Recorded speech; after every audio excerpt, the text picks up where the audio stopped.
안녕하세요. 저는 30대 중반의 주부입니다. 저는 대학 시절 친구의 소개로 3대3 미팅을 하게 되었어요. 그때 만난 쑥맥 의대생과 눈이 맞아 5년간 길고 긴 연애를 했고 행복한 연애 끝에 결혼을 하게 되었습니다. 결혼 전 제 남편은 정말 자상한 사람이었어요. 제가 무슨 케이크 진짜 맛있다고 말하면 그것을 기억해 두었다가 다음에 만날 때 사다 주곤 했죠. 그리고 다른 친구들은 연애하다가 자주 싸운다고 하던데 저는 그와 다퉈본 적이 없었어요. 왜냐하면 그는 항상 절 위해주고 제게 모든 것을 맞춰주는 천사였거든요. 그와 사귀는 동안은 제가 세상의 중심이 된 것만 같았습니다. 연애가 길어지다 보니 그와 자연스럽게 결혼을 준비하게 되었어요. 양가 상견례도 무사히 마쳤고 결혼식장도 호텔 예식으로 예약을 했죠. 상견례 날 뵌 예비 시어머니는 예비 남편의 옷무새도 체크해주고 식사할 때 반찬도 숟가락 위에 놓아주며 무척 잘 챙겨주시더군요. 예비 남편의 말로는 예비 시어머니는 남아선호 사상이 강한 분이시라고 했어요. 그래서 자신이 생각해도 누나보다 자신에게 더 많은 걸 해주셨다고 하네요. 그리고 예비 남편을 의사로 만들기까지 아들의 학원 시간표는 물론이고 하루 공부 계획표까지 전부 플랜을 짜주셨다고 해요. 한마디로 남편의 일거수일투족을 모두 관리하셨던 거죠. 물론 남편 본인의 노력도 있겠지만 어머님의 노력도 대단하셨던 걸로 봐서는 보통 시어머니는 아니겠구나 싶었습니다. 제 예상대로 시어머니는 의사 아들에 대한 자부심이 대단하셨어요. 혼수로 30평대 아파트와 외제차를 구입해 줄 것을 요구하셨고 예단비는 1억에 호텔 예식 비용을 모두 저희 친정에서 부담하는 걸로 하자고 하시더군요. 저희 엄마는 사돈 어른이 아들 갖고 장사하는 기분이 든다며 못마땅해 하셨지만 딸 결혼을 망칠 순 없기에 시댁에서 원하는 대로 조용히 예단을 준비해 주셨습니다. 마침내 결혼식 날이 되었고 저는 예쁜 드레스를 입고 그와 결혼을 하게 되었어요. 그런데 어쩐지 그는 가장 행복해야 할 날인데 표정이 썩 좋지 않더라고요. 웃지도 않고 무표정한 얼굴로 결혼식을 진행하길래 저는 그가 긴장돼서 그런가 보다 생각했습니다.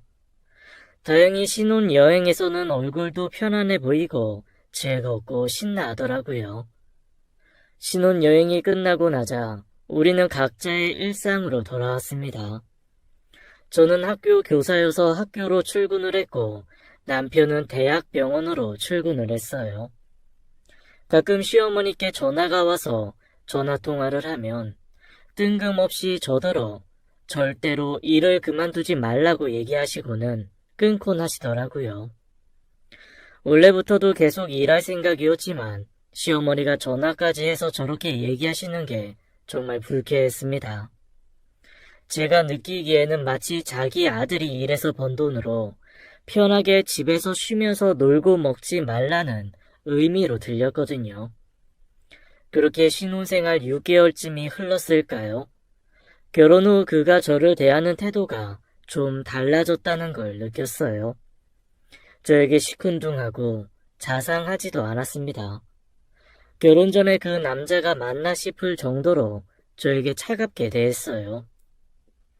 여느 레지던트들처럼 제 남편도 하루하루를 무척 바쁘게 지냈습니다. 그래서 신혼집이 대학 병원에서 멀지 않은 곳에 위치해 있었음에도 불구하고 그는 병원에서 잔다며 집에 들어오지 않는 날들이 잦아지곤 했죠. 어느 날은 며칠을 안 들어오길래 제가 그의 속옷과 옷가지들을 챙겨서 그가 일하는 병원으로 찾아갔습니다. 그리고서는 병원 1층 로비에 와 있으니 혹시 지금 내려올 수 있냐고 전화를 했죠. 그리고 잠시 후 나타난 남편은 누가 저를 보기라도 할까봐 불안해하는 모습으로 옷이 담긴 쇼핑백만 낚아챈 후 고맙다는 말 한마디 없이 빨리 가 라고만 하고 휙 가버리더라고요. 그때부터 전 뭔지 모를 불안감이 들었어요. 뭔가 이상하다는 생각이 머릿속에 계속 맴돌았습니다. 그래도 애써 내 착각일 거라는 생각만 하려고 했어요. 다른 교수님들 계시니까 눈치 보느라 그런 건가? 라고 생각하기도 했고요. 그렇게 내가 남편에게 뒷전이다 싶은 나날이 계속되던 어느 주말 오후였어요. 저는 주말에는 일을 쉬기 때문에 집에서 밀린 집안일을 끝내놓고 쉬고 있었습니다. 그런데 갑자기 집 현관 비밀번호를 누르는 소리가 들리더니 그가 집에 들어오더라고요. 제가 깜짝 놀라 이 시간에 웬일이야 하고 말을 거는데 그는 말없이 자신의 서재방으로 들어가 문을 잠가 버리더군요. 갑작스러운 귀가에 들어오자마자 자기 방으로 들어가 문을 잠그니 무슨 일이 있는 건 아닌지 걱정이 되더라고요. 그의 방 앞에서 노크를 하며 무슨 일이냐며 문 좀 열어보라고 했고 남편은 지금 혼자 있고 싶으니 자기를 내버려 두라고 했습니다. 전 남편의 말에 더 이상 아무 말도 할 수 없었어요. 그저 시간이 좀 필요한가 보다 생각하며 무슨 일이 있는 건 아닌지 걱정스러워했죠. 나중에 병원에서 저에게로 연락이 왔고 알고 보니 그가 병원 생활에 지쳐서 병원을 뛰쳐나온 거였더라고요. 얼마나 힘들었으면 그랬을까. 남편이 정말 안쓰러웠습니다. 그에게도 쉴 시간이 필요했던 거였죠. 저는 그가 방에서 나올 때까지 말없이 기다려주었고 그를 잘 다독여 주었어요. 다음날 그는 다시 출근을 했습니다. 그렇게 해프닝이 끝난 줄 알았어요. 그리고 한 달 후쯤 또 그가 병원을 탈출했고 점점 탈출하는 빈도수가 많아지기 시작했어요. 하도 자주 병원을 뛰쳐나오니 이런 생각도 들더군요. 저희 친정에서 그에게 병원을 차려주길 바래서 저러는 건가 싶었습니다. 사실 저희 친정이 부유한 편이었거든요. 신랑에게 저희 집 재산에 대해 일일이 말한 적은 없지만 혹시나 하는 마음에 그런 생각이 들었습니다. 그러던 어느 날 그가 저에게 잠깐 자신에게 혼자 있을 시간이 필요하다며 당분간 떨어져 지내자고 하더군요. 저는 날벼락 맞듯이 남편에게 별거 통보를 받았네요. 그래, 많이 힘들어서 그렇겠지. 그를 이해해주자. 그의 이상 행동들을 참 많이도 참아주었습니다. 저는 친정에 가서 며칠을 부모님과 함께 지내게 되었어요. 결혼한 딸이 친정집에 머무르니 부모님 뵐 면목이 없더라고요. 그래도 저희 엄마는 제가 마음 상하지 않게 하시려고 잘 보듬어 주셨습니다. 하루는 엄마가 저에게 남편에게 연락을 해보라고 해서 연락을 해봤더니 답이 없더군요. 그렇게 친정집에서 며칠을 지내다가 남편이 연락도 잘 되지 않자 걱정되는 마음도 있고 출근을 위해 옷가지들도 더 챙겨올 겸 신혼집에 들리게 되었습니다. 남편은 병원에서 일하는 중인지 집에 없더군요. 서재방에 놓여있는 컴퓨터를 바라보다 아무 생각 없이 컴퓨터를 켜게 되었습니다. 평소에 컴퓨터를 잘 하지 않는데 그날 왠지 저도 모르게 컴퓨터에 눈이 가더라고요. 저는 컴퓨터를 이곳저곳 클릭하다가 못 보던 폴더가 보이길래 열어보게 되었어요. 그런데 그곳엔 너무나 충격적인 것들이 있었습니다. 폴더에 저장되어 있는 사진들 속에는 누드 차림의 여자와 남편이 호텔에서 함께 찍은 사진들이 잔뜩 있었어요. 더 충격적인 건 한 여자가 아니라 여러 명의 여자 사진들이었습니다. 사진에 있는 여자들과 있던 장소가 하나같이 다 다른 걸로 보아서는 남편은 제가 없는 동안 원나잇을 하고 다녔던 것 같더라고요. 그 사진들을 보는데 심장이 쿵쾅거리고 온몸이 떨려 정신을 못 차릴 것 같았어요. 이 사람이 이러려고 내게 별거를 하자고 했던 거란 생각이 들자 배신감에 눈물도 나고 화도 났습니다. 나중을 위해서 증거를 수집할 목적으로 떨리는 손으로 재빨리 그 사진들을 제 메일로 전송시켰어요. 그리고 곧이어 현관문 비밀번호 누르는 소리에 너무 놀라 저도 모르게 후다닥 컴퓨터를 껐습니다. 남편이 들어오더니 네가 왜 여기 있냐며 차갑게 물었고 저는 쌀쌀 맞은 남편의 말투에 눌려왔던 감정들이 터져나왔어요. 저는 최대한 차분하게 말하고 싶었지만 떨리는 목소리로 남편에게 가까스로 말했습니다. 내가 여기 있으면 안 될 이유라도 있어? 내가 왜 내 집에도 못 들어와야 되는데 내가 있으면 딴 여자들이랑 바람 피우는데 방해라도 되나 보지? 컴퓨터에 증거를 아주 고스란히 올려놨더라. 덕분에 이혼 진행은 쉬워지겠어. 조만간 이혼서를 보낼 테니까 도장이나 준비해놔. 너 설마 내 컴퓨터 뒤졌냐?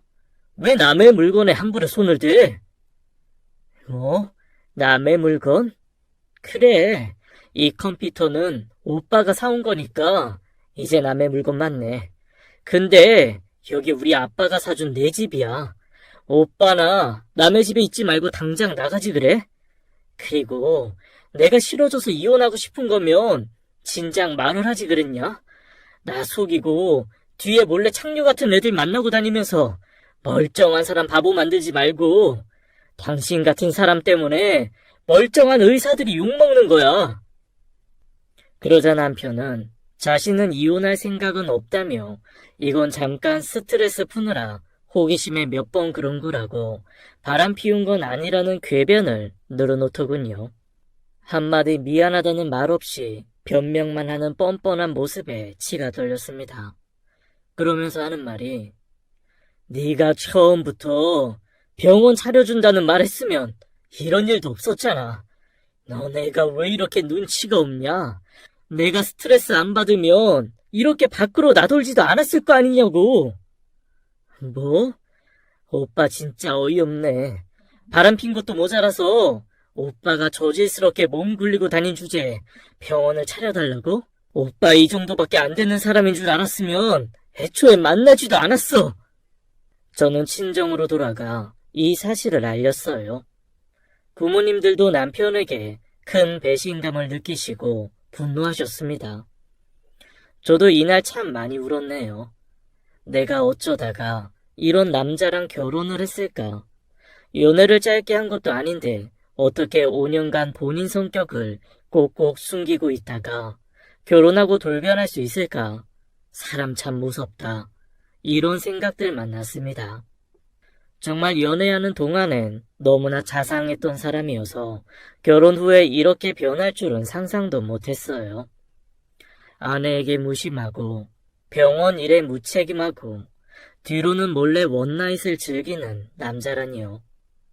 이 일을 겪고 나니 결혼식 날 그의 표정도 이해가 되더라고요.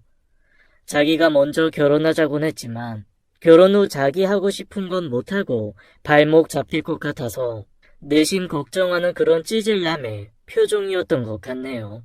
저의 부모님들은 그와의 이혼을 적극 찬성하셨고 저도 더 이상 저런 변태 원나잇 남편과는 인생을 함께하고 싶지 않았습니다.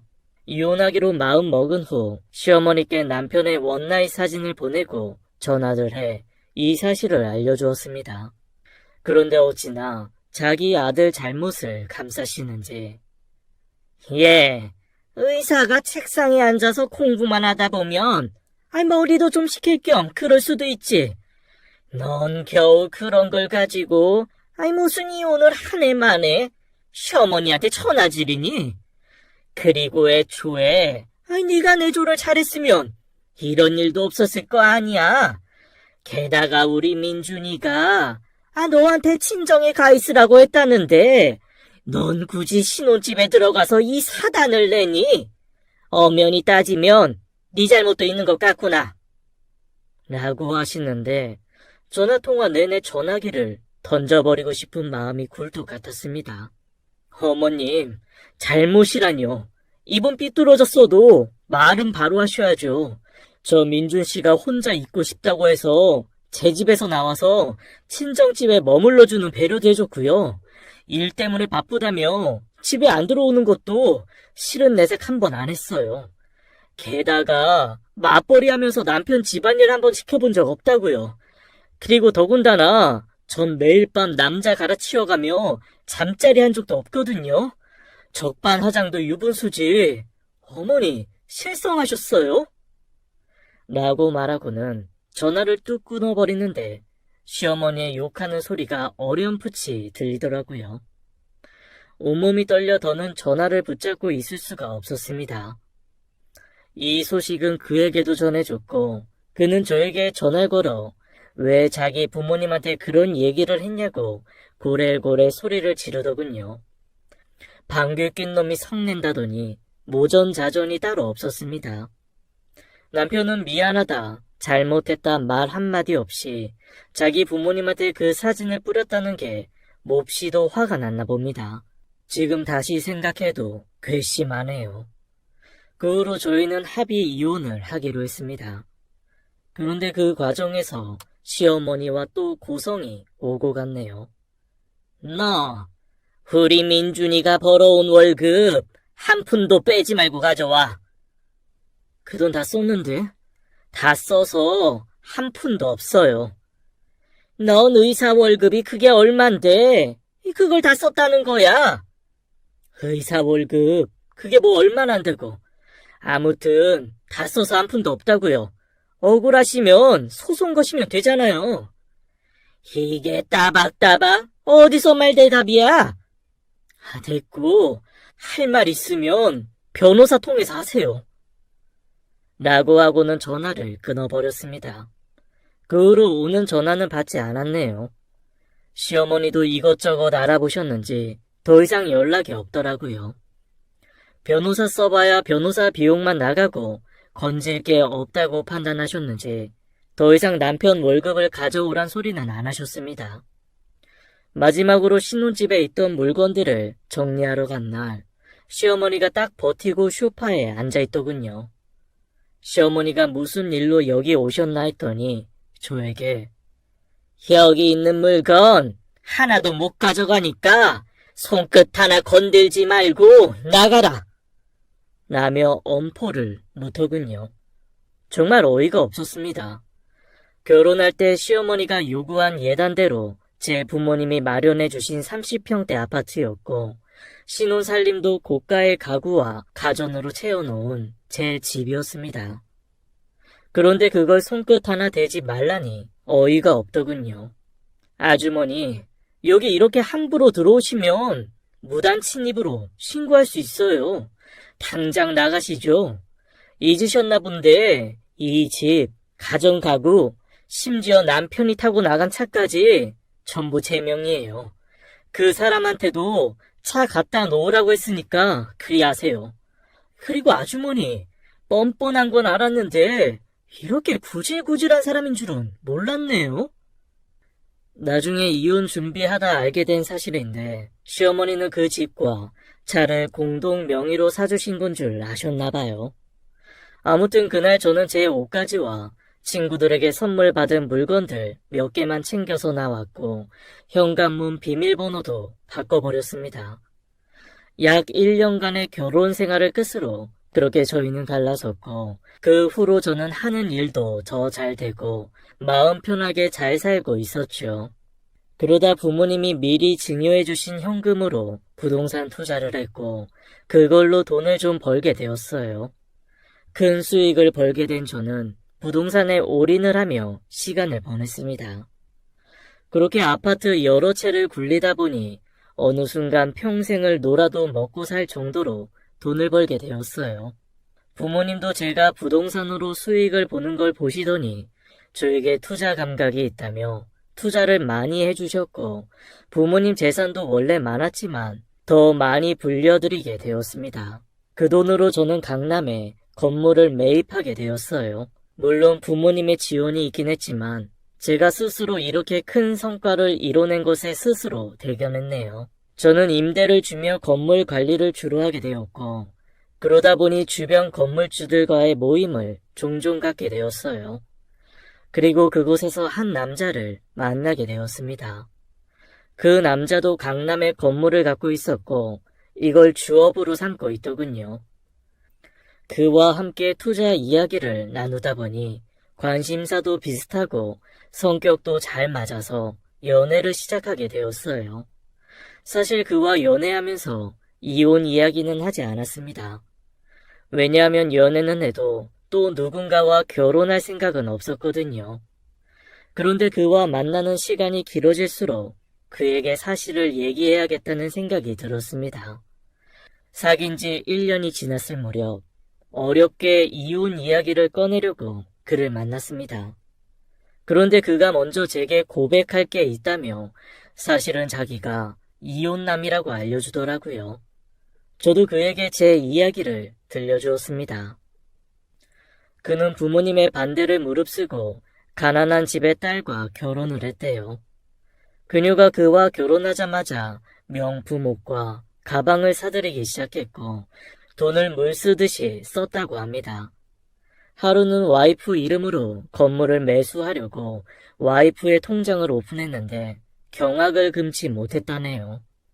모아둔 돈은 한 푼도 없었고 오히려 마이너스가 찍힌 통장을 보고 와이프를 추궁하니 친정집이 어려워 도와드리느라 돈을 좀 썼다고 했는데 그 돈이 무려 5억이 넘는 돈이었대요. 그 후로도 1억을 더 달라고 하기에 처가댁에 전화를 드렸더니 자기네는 자네한테 돈 달라고 한 적 없다고 무슨 소리냐며 황당해 하더래요. 알고 보니 그의 와이프가 도박에 빠져 도박 빚에 시달리고 있었고 그때마다 마이너스 통장을 쓴 거라는 사실을 알게 되었다고 했습니다. 도박에서 헤어나오게 하려고 온갖 노력을 해봤지만 와이프는 정신을 못 차리고 심한 도박 중독에 걸려 이혼을 하게 되었다는 씁쓸한 이야기였습니다.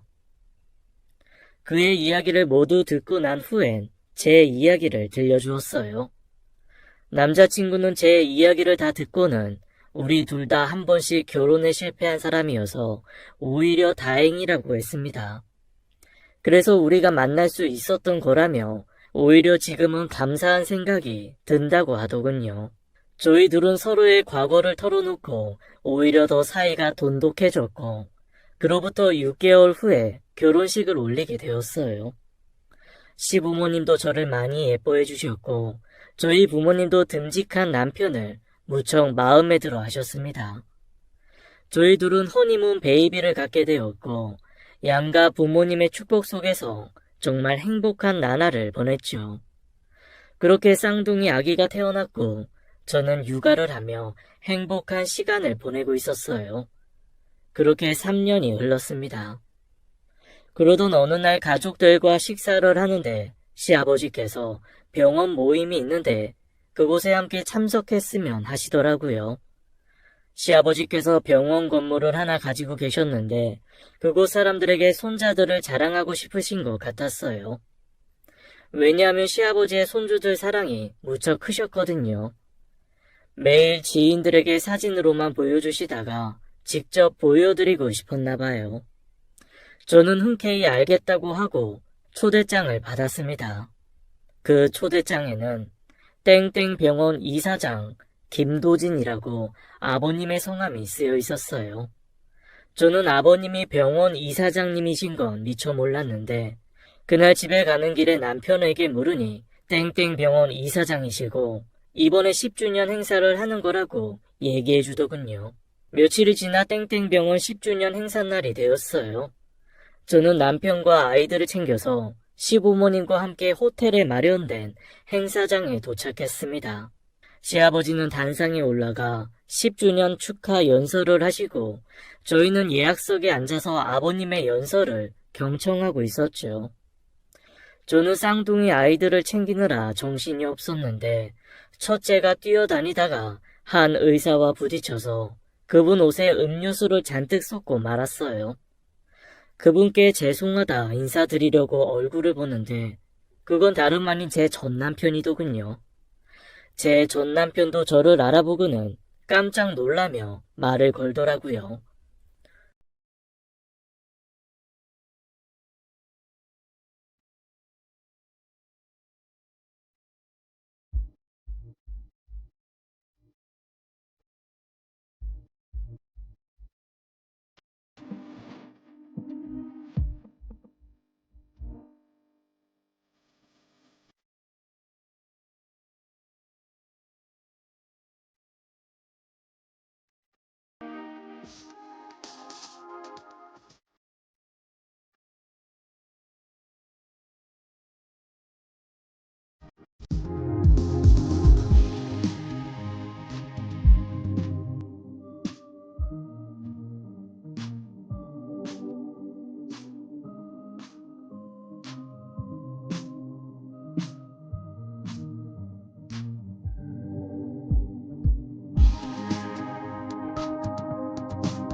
네가 여기엔 웬일이야? 우리 시아버지가 땡땡병원 이사장님이시거든. 오늘 병원 10주년 행사라고 해서 온 거야. 네가 어떻게 이사장님 아들이랑 결혼을 했어? 나 당신이랑 이혼하고 하는 일마다 다 잘 되더라. 그래서 나 강남에 건물까지 사게 됐어. 건물주 모임에서 만난 게 내 남편이고. 그때 남편이 옆으로 와서 전 남편과 인사를 시켰죠. 제 남편은 그가 전 남편이라는 사실을 알고는 좀 놀라는 눈치였지만 보란듯이 제 어깨를 감싸안더군요. 나중에 한 사실이지만 남편은 제 전 남편에게 우리 이렇게 행복하게 잘 먹고 잘 산다, 뭐 그런 걸 보여주고 싶었대요. 그 후 남편은 제 전 남편에 대해 알아보았나 봐요. 지인들을 통해 들은 사실로는 전 남편이 같은 병원에 근무하는 엄청 예쁜 간호사와 결혼을 했는데 그 간호사가 다른 의사와 바람이 나서 애를 떠넘기고는 집을 나갔다더라고요. 그래서 전 시어머니가 아이를 돌보고 남편은 퇴근 후 집 나간 와이프를 찾으러 다닌다고 하더군요. 지금은 병원에 소문이 파다하게 나서 조만간 사직서를 쓸 것 같다는 이야기가 의사들 사이에 돈다고 했습니다. 저랑 같이 살 때 문란한 행동으로 제 가슴에 대못을 박더니 저랑 헤어지고 나서 자기랑 똑같은 여자를 만나서 힘들게 산다는 얘기를 들으니 기분이 묘하더라고요. 제가 딱히 그 사람에게 복수할 마음은 없었지만 저는 제가 잘 사는 모습을 보여줌으로써 전 남편에게 복수하는 것 같아 과거의 상처가 씻겨 내려가는 기분이었어요. 뿌린 대로 거둔다는 말이 있잖아요. 여러분은 지금 옆에 있는 사람에게 잘해주고 계신가요? 지금 가진 곳이 가장 좋은 곳이다 라는 말도 있더라고요. 저는 현재에 감사할 줄 아는 사람이 되려고 매일 노력하고 있어요. 여러분에게도 좋은 일만 가득하시길 바라며 이 글을 줄입니다. 지금까지 사연 읽어주는 남녀 예행 이야기였습니다.